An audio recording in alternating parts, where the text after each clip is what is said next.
चतुर्थ अध्याय। श्री गरुड़ जी ने पूछा, हे भगवन, किन किन पापों से इस यम के विस्तृत मार्ग में जीव जाते और किन पापों से वैतरणी में गिरते हैं, किन पापों से नरक में जाते हैं, कृपा करके बताइए।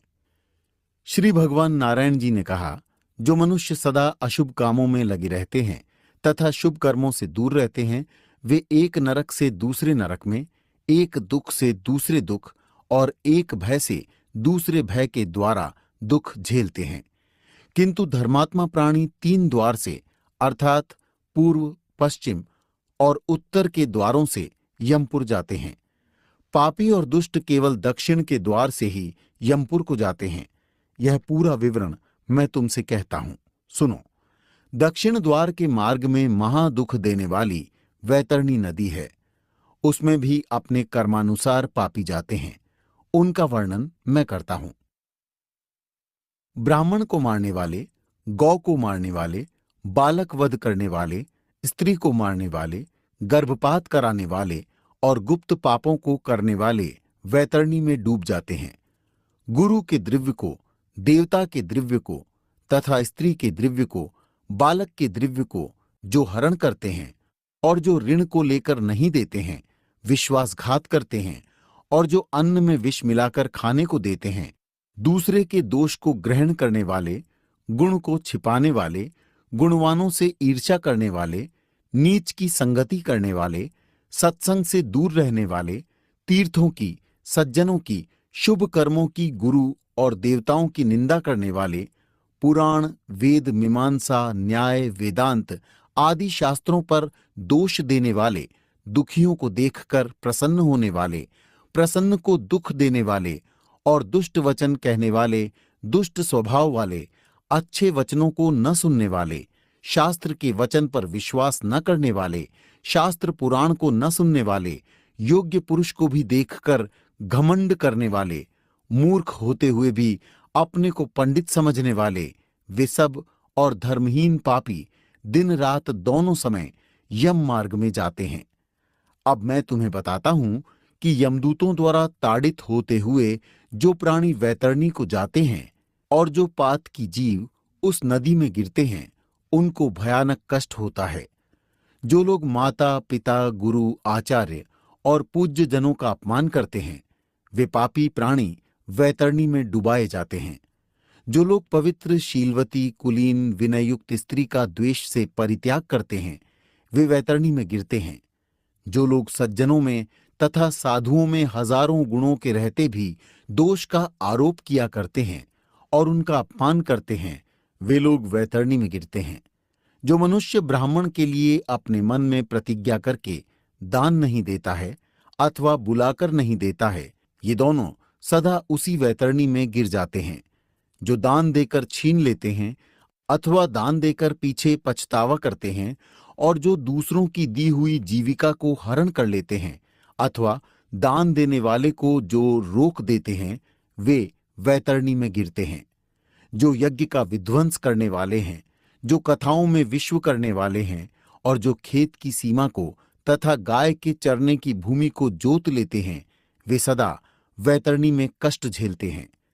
जो ब्राह्मण गुड़, चीनी, शहद, मिठाई, घी, दूध, लवण आदि को बेचने वाला है, वृषली यानी अकुलीन स्त्री के पति और वेद में कहे यज्ञ के अतिरिक्त अपने लिए पशुओं को मारने वाला है तथा ब्राह्मणों के कर्म से भ्रष्ट, मांस खाने वाला, मदिरा पीने वाला, निरंकुश स्वभाव वाला, शास्त्रों के अध्ययन से रहित, जो शूद्र वेद के अक्षर को पढ़ता और कपिला गौ का दूध पीता है, जनेऊ धारण करता है और ब्राह्मणी का पति होता है, जो राजा की स्त्री की इच्छा करता है, जो पराई स्त्री का हरण करता है, जो कन्याओं से भोग करता है और पतिव्रता कुलशीला स्त्रियों से छल करता है, वह वैतरणी नदी में डूब जाता है।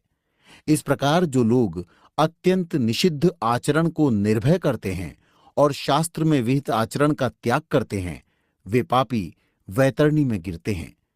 इन उक्त मार्गों को लांघकर पापी यमलोक को जाते हैं।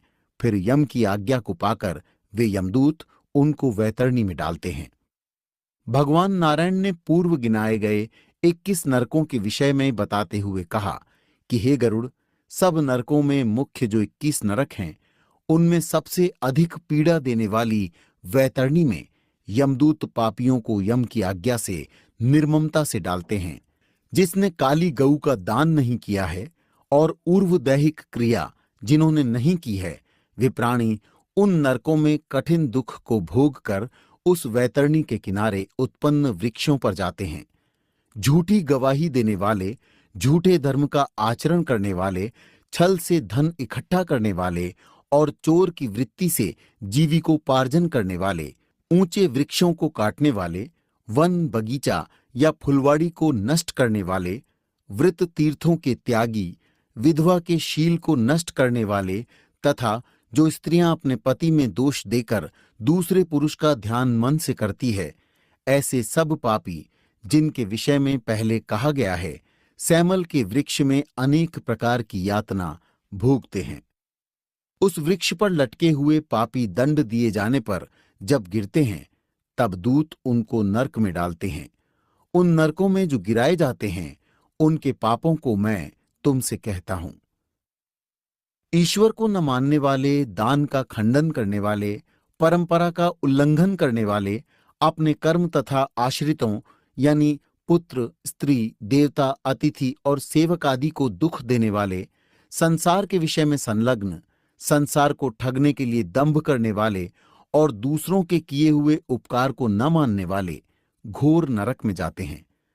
कुआं, बावली, तालाब, देवालय और प्रजाओं का नाश करने वाले इन नरकों को बड़े कष्ट से भोगते हैं। यह भी जानना चाहिए कि जो स्त्री बालक, सेवक तथा गुरुजनों को न देकर अकेले भोजन करते हैं और देवता, पितर तथा बलि, विश्वदेव आदि यज्ञों को न करके भोजन करते हैं, वे निश्चय ही नरक में जाते हैं। जो कांटों से, पुल से, लकड़ी से, पत्थरों से या कटीले लोहे के तार आदि से मार्ग को रोकते हैं, वे निश्चय नरक में जाते हैं। जो अज्ञानी शिव, पार्वती, विष्णु, सूर्य, गणेश, सद्गुरु और पंडित की सेवा और पूजा नहीं करते हैं, वे निश्चय नरक में जाने वाले होते हैं। जो ब्राह्मण अपने धर्म को भूलकर दासी के संग शैया पर सोता है, वह नरक को जाता है, और जो शूद्र की स्त्री से अपनी संतान पैदा करता है, वह ब्राह्मणत्व से नष्ट हो जाता है। वह ब्राह्मणों में अधर्म है। ऐसे ब्राह्मण को नमस्कार तथा पूजा आदि नहीं करनी चाहिए। जो अज्ञानी देवता आदि से विमुख रहते हैं, वे अवश्य नरकगामी होते हैं। जो मनुष्य ब्राह्मणों के युद्ध को और गौओं के संघर्ष को दूर नहीं करते हैं, बल्कि अनुमोदन करते हैं, वे निश्चय नरक को जाते हैं। जिन स्त्रियों को पति ही एक शरण है, ऐसी स्त्री के पास ऋतुकाल में भी वैर से यदि उसका पति नहीं रहता है, तो वह अवश्य नरक को भोगता है। जो काल से अंधे होकर रजस्वला स्त्री के साथ संभोग करते हैं और पर्व में तथा जल में या दिन में तथा श्राद्ध के दिन स्त्री से संभोग करते हैं, वे निश्चय ही नरक को जाते हैं। जो अपने शरीर के मल को अग्नि या जल में डालते हैं, बगीचे में तथा गौओं के स्थान में मलमूत्र करते हैं, वे निश्चय नरकगामी होते हैं।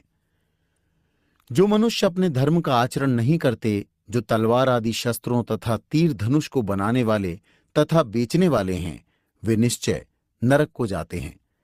चमड़े को बेचने वाला वैश्य, चरित्र को बेचने वाली स्त्री और विष का विक्रय करने वाले निश्चय ही नरक को जाते हैं। जो दीन अनाथ पर दया नहीं करते हैं और जो सज्जनों से द्वेष करते हैं, जो बिना अपराध के किसी को दंड देते हैं, वे निश्चय ही नरक को जाते हैं। जो मनुष्य आशा से युक्त घर में आए हुए याचक ब्राह्मण को रसोई में तैयार होने पर भी भोजन नहीं देते हैं, वे भी निश्चय ही नरक को जाते हैं। और सब जीवों में अविश्वास करने वाले और दया न करने वाले, समस्त प्राणियों के साथ कुटिलता करने वाले निश्चय नरक ही को जाने वाले होते हैं। संध्या वंदन, कृच्छ, चांद्रायण आदि नियम को प्रतिज्ञापूर्वक अंगीकार करके पीछे इंद्रियों के वश में होकर छोड़ देते हैं, वे पुरुष निश्चय नरक को जाते हैं। अध्यात्म विद्या देने वाले को जो गुरु नहीं मानते हैं, पुराण बांचने वालों को भी जो गुरु के भाव से नहीं देखते हैं, वे निश्चय ही नरक को जाते हैं। जो मनुष्य मित्रों से द्रोह करते हैं, जो प्रीति भंग करते हैं, जो आशाओं पर तुषारापात करते हैं, वे भी निश्चय ही नरक को जाने वाले होते हैं। जो पुरुष विवाह को, देव यात्रा को और तीर्थ यात्रियों को नष्ट करते हैं, वे निश्चय नरक में बसते हैं। वहां से वे फिर पुनः नहीं लौटते हैं। घर में, ग्राम में तथा वन में आग लगाने वालों को यमदूत पकड़कर अग्निकुंड में पकाते हैं। जब अग्नि में शरीर जलने से वह पापी प्राणी छाया मांगता है, तब उसको यमदूत पकड़कर पूर्वोक्त असिपत्र वन में ले जाते हैं। तलवार के समान तीखे पत्तों के लगने से जब शरीर कट जाता है, तब यमदूत कहते हैं कि हे पापी, ठंडी छाया में सुख की निद्रा ले ले। जब वह पापी पानी पीने को मांगता है, तब यमदूत उसको पीने के लिए अत्यंत गर्म तेल देते हैं और कहते हैं कि लीजिए, खाइए, पीजिए। उस गर्म तेल को पीते ही उस जीव की अंतड़ी जल जाती है और वह मूर्छित होकर गिर पड़ता है। बड़ी कठिनाई से किसी प्रकार उठकर बड़ी दीनता दिखाते और परवश होने के कारण लंबी सांसें लेते हैं। कुछ कहने में भी असमर्थ रहते हैं। इस तरह अपकर्म करने वाले पुरुष नर नारी कष्ट झेलते हैं। भगवान नारायण ने कहा, हे गरुड़, पापियों की यातना को मैंने इस प्रकार कहा है, पर इतने से क्या होता है? इनका वर्णन सब शास्त्रों में विशेष रूप से किया गया है। पापी प्राणी जितने भी स्त्री पुरुष हैं, वे इस प्रकार हजारों कष्टों को सहकर प्रलयकाल पर्यंत घोर नरक में जाते हैं। वे भयानक पाप के अक्षय फल को भोगकर सृष्टि के आरंभ में नरक ही में जन्म लेते हैं, अर्थात नरक में रहने वाला शरीर ही उन्हें प्राप्त होता है। वे पृथ्वी पर आकर यमराज की आज्ञा से वृक्षादिकों की योनि में जन्म लेते हैं। वृक्ष, गुल्म, लता, वल्ली, पर्वत, तृण, घास, फूल आदि की स्थावर संज्ञा है, अर्थात इनको स्थावर कहते हैं। कीट, पशु पक्षी, जलचर आदि 84 लाख देव योनियां हैं। इनमें भ्रमण करके मनुष्य का शरीर मिलता है, परंतु जो नरक से आकर मनुष्य होते हैं, वे चांडाल आदि की योनि में जन्म लेकर पूर्वकृत पाप चिन्ह से बहुत दुखी होते हैं।